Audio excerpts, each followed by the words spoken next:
नहीं आती।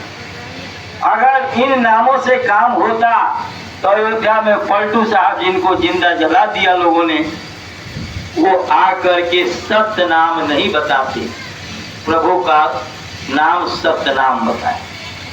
अगर इसी नाम से काम होना होता तो फिर शिव दयाल जी महाराज क्यों आते? गोस्वामी जी महाराज आकर के राम नाम क्यों जगाते? आज के जो है शिव दयाल जी महाराज ने राधा स्वामी नाम रखा।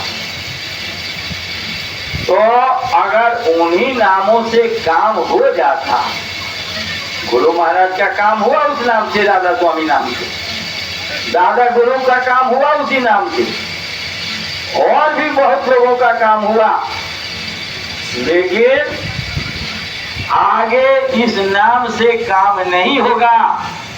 आगे जो लोग उस नाम को भगवान का नाम मानेंगे और उनके वचन वाणियों को सुनाएंगे, वो सत्संग नहीं होगा।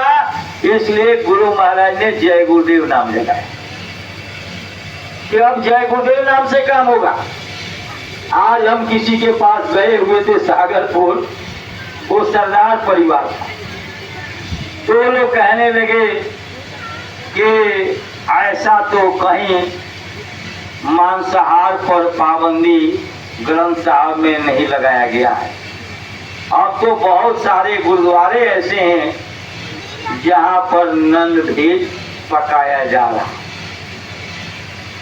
हमने कहा अब कह रहे हैं कि अब ऐसा हो रहा, इसका मतलब पहले ऐसा नहीं होता था। पहले लोग गुरुमुखी थे, अब लोग मनमुखी हो गए हैं, मन के गुलाम हो गए हैं, इंद्रियों के गुलाम हो गए हैं। इसलिए अब मन जैसे नाच नचा रहा वैसे जीव नाचने लगा है। अब सत्संग और सदगुरु से और गुरु के वचनों से हम सब लोग दूर चले गए। इसलिए समय समय पर महात्मा आते हैं और महात्मा अपना परिचय देते हैं।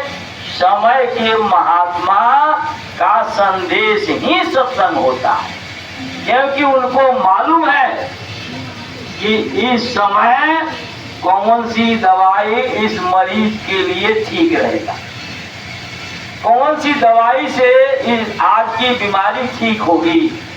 आज से 50 साल पहले छोटी मोटी दवाइयों से लोगों की बीमारियां ठीक हो जाती थी, आज जो है हाई एंटीबायोटिक की जरूरत पड़ती है। आज की भी मेंटलिटी सोच ऐसी बन गई है कि बड़े डॉक्टर के पास दिखाएंगे। अब बड़ा डॉक्टर जब 500, 1000, 2000 फीस लेगा, वो महंगी दवाई नहीं लिखेगा तो आप दोबारा उसके पास नहीं जाओगे। इसलिए हमको ये समझना है कि सत्संग जो है समय के महात्माओं के वचन ही सत्संग। समय के महात्मा ये बताते हैं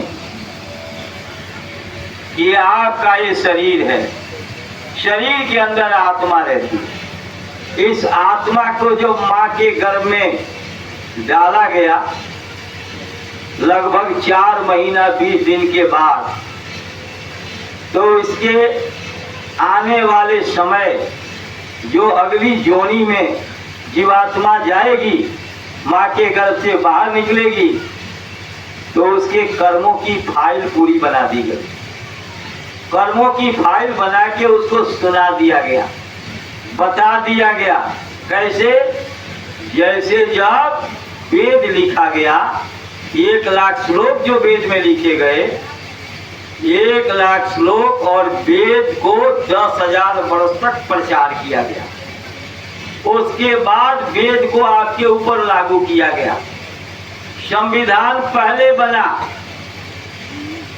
इतने दिनों के बाद इतने लोगों के सहयोग से संविधान बना, लेकिन लागू उसको बाद में किया गया। उसी तरह से आपके कर्मों की फाइल बना दी गई और बना करके तब माँ के गर्भ में आपके जीवात्मा को उतारा गया।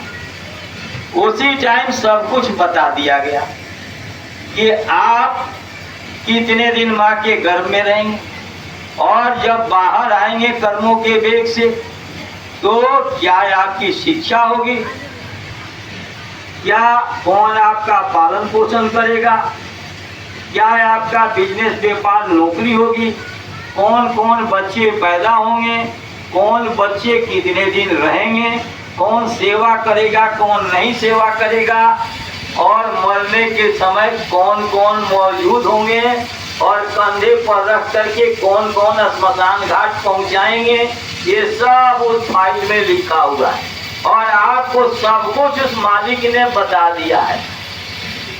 और आप बड़ी तकलीफ में और बड़ी पीड़ा में थे जब माँ के, क्योंकि उल्टा लटके हुए थे, जैसे उल्लू और चमगादड़ लटकते हैं, दिन में उनको दिखाई नहीं देता, रात को हवाई जहाज हेलीकॉप्टर हो जाते हैं, दिन में दिखाई नहीं देता, उल्टे लटके होते हैं और टट्टी पेशाब की कोठरी के सामने उनका मुंह और नाक होता है और उस जठराग्नि में जल रहे होते हैं।